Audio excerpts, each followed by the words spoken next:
C'était ici ton école à toi? Ah non, c'était pas mon école ici. Moi j'étais l'autre bout du bourg de Saint-Évarzec, à Saint-Augustin, à l'école des sœurs. Moi j'étais à Saint-Louis, à l'école des frères, sur la route de Fouesnant. Il y avait l'école des frères et l'école des laïcs, l'école du diable, on disait. Je me souviens dans mon école, pendant la récréation, on jouait à la corde, à la balle au camp, ça c'était très très important. Et en été, c'était les billes, les osselets, le morpion avec des petits cailloux. Pendant la récréation, on jouait à la marelle. Et puis il y avait aussi le jeu avec les billes et les osselets aussi.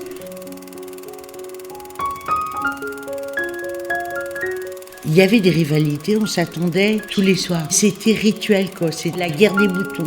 C'était pas violent.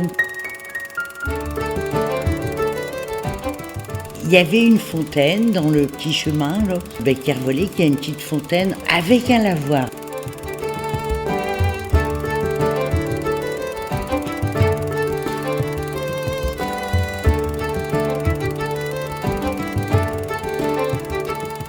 C'était notre territoire de jeu, quoi.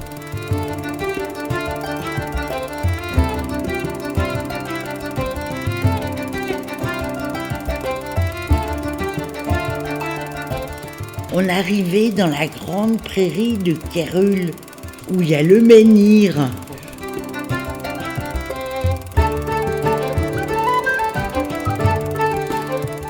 Quand on était gamin, il paraissait immense.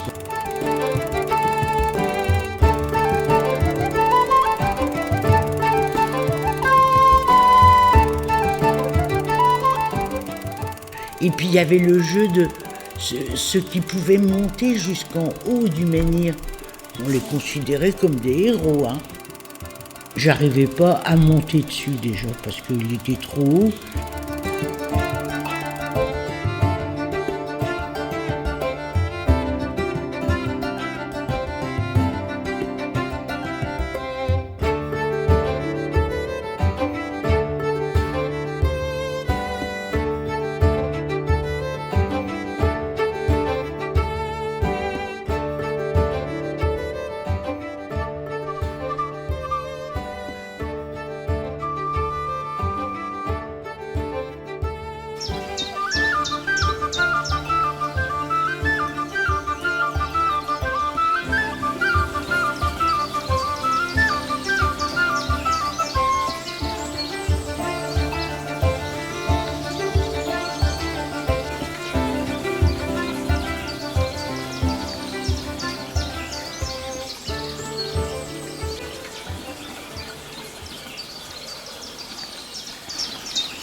C'est loin. Comment vous faisiez pour aller quelque part? Est-ce que vous aviez des voitures? Oh, mais non, bien sûr que non. Dans les fermes, ils avaient un cheval et un char-à-banc, ou des charrettes, et ils partaient avec le cheval et les charrettes. Mais ceux qui n'avaient pas, ils marchaient à pied, et avec des sabots de bois, le long des routes. Et on allait loin, on allait à l'école, on allait se promener, on allait garder les vaches. Et quand il faisait chaud et que vous étiez fatigué, vous faisiez comment? Est-ce que vous alliez vous baigner? On n'allait pas à la mer, on avait la possibilité de mettre nos pieds dans les lavoirs.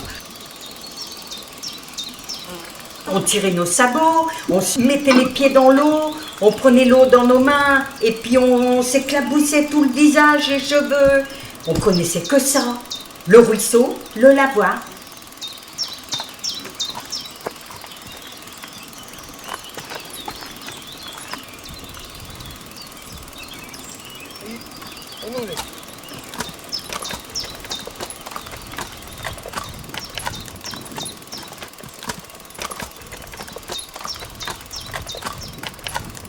Aussi on n'était pas trop loin du lavoir, on allait mettre ses pieds dedans, bien que le lavoir c'était surtout pour laver le linge. Et il y avait presque 1 kilomètre pour aller au lavoir avec une boîte.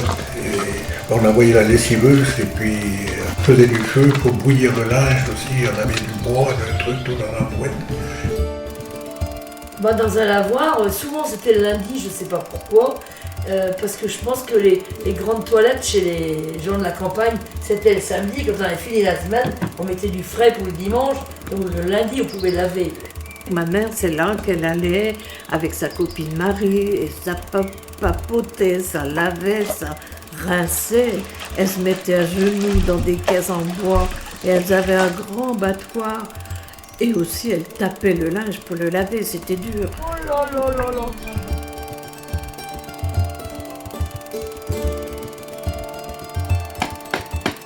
Et puis quand tout était terminé, eh ben c'était le papa ou bien le grand frère aussi qui revenait chercher la boîte avec le linge tout mouillé parce que c'était lourd pour alors. Hein.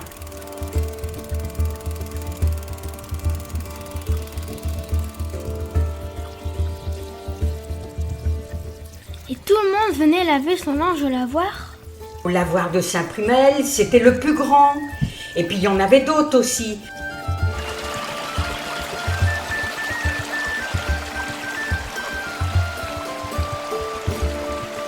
Ma tante, c'était à l'Ursutule. Il y avait un ruisseau qui traversait, c'était notre piscine, notre mer à nous. Il y avait de tout, on trouvait des grenouilles, des poissons, on pêchait aussi.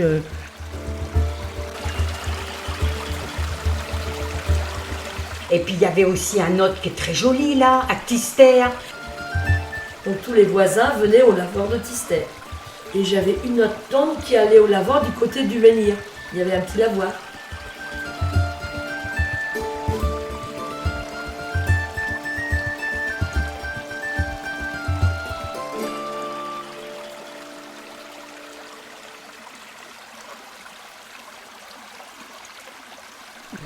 C'était tout des vieilles pierres.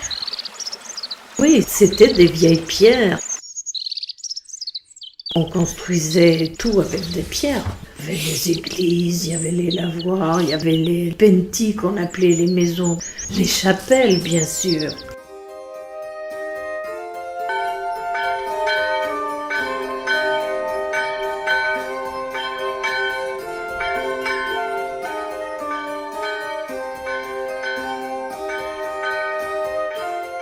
La chapelle du Dréau, le jour du pardon, il y avait une procession des chevaux autour de la chapelle.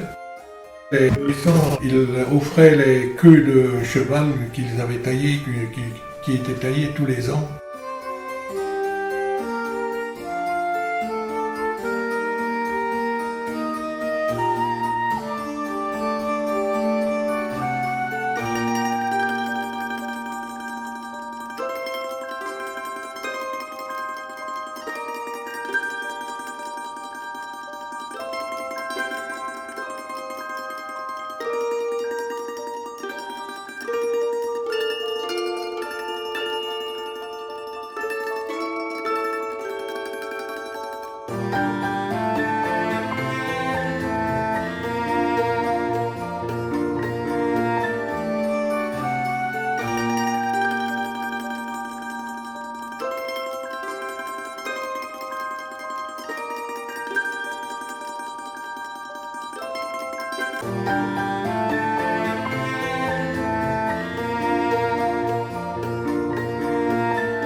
Je me souviens, on allait au pardon de la Véronique. C'était une fois long et c'était formidable.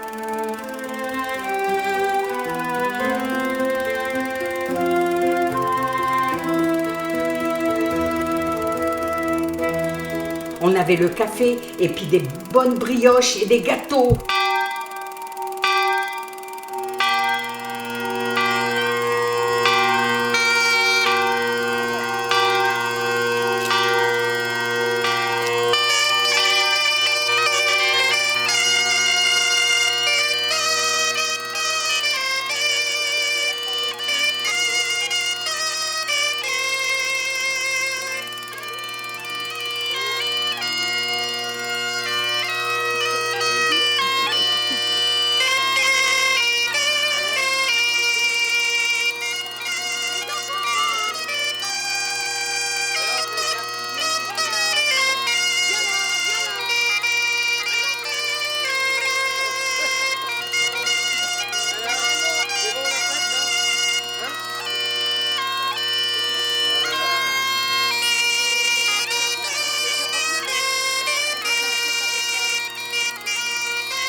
Nos yeux d'enfants, on était émerveillés, on voyait tous ces costumes, les belles musiques, les sonneurs, et puis les enfants qui balançaient plein de pétales de fleurs.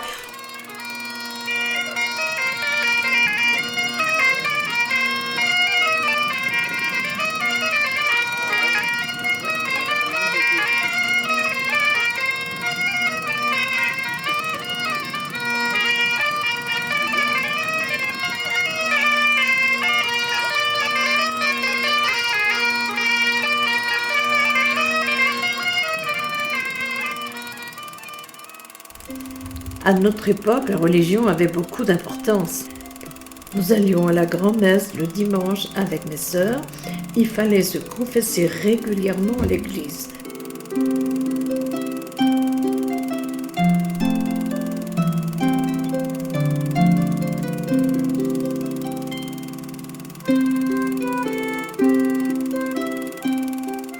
J'ai fait ma première communion à 12 ans. Je portais la coiffe et le costume en blanc. Ma marraine m'a offert un beau missel. Je l'ai toujours, avec les images des copines.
Et il y avait aussi des chevaliers et des châteaux de princesses à Saint-Évarzec.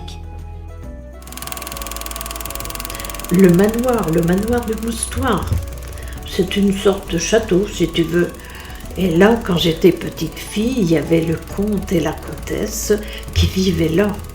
Ils n'étaient pas comtes, mais nous, on les appelait comme ça. Ils nous impressionnaient, ils étaient riches, et nous, nous étions pauvres.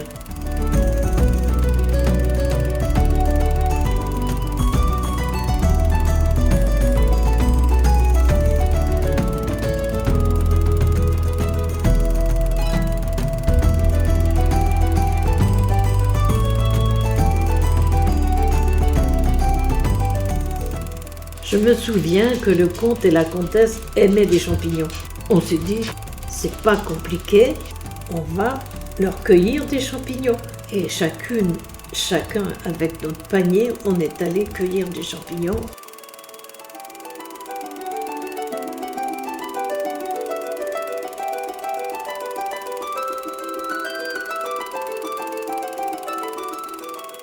Il y en avait des beaux, des moins beaux, il y avait des bons, des mauvais et carrément des dangereux.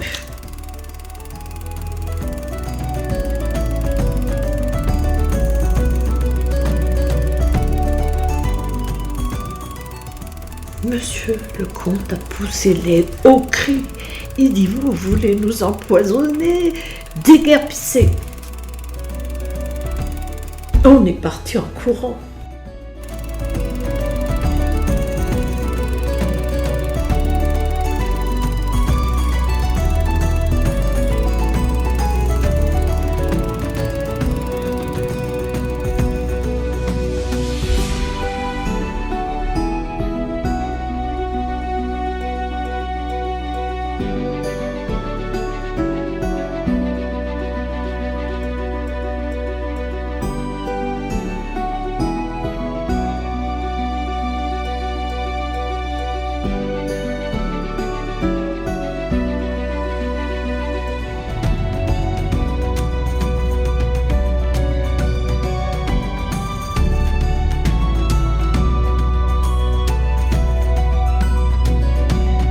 Moi j'ai connu ça, le ruisseau qui traversait la pièce principale, derrière le hall.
On était à la ferme de Kergolville, là où est le bois. Donc le matin, on allait à l'école en sabots de bois à travers ce bois et on passait derrière la ferme de chez Cast. Moi j'arrivais chez les religieuses et mon jeune frère, il contournait encore, on a fait plein de maisons, il est chez les frères.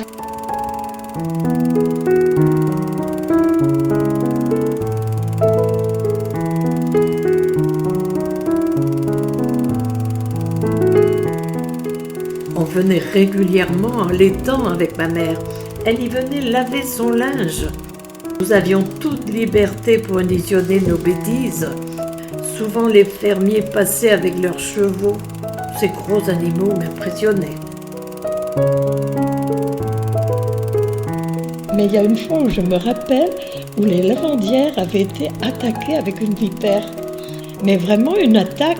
Elle arrivait du milieu de l'étang, la tête dressée, là, et elle venait vers les lavandières. Alors elles étaient toutes avec leur battoir à la faire partir.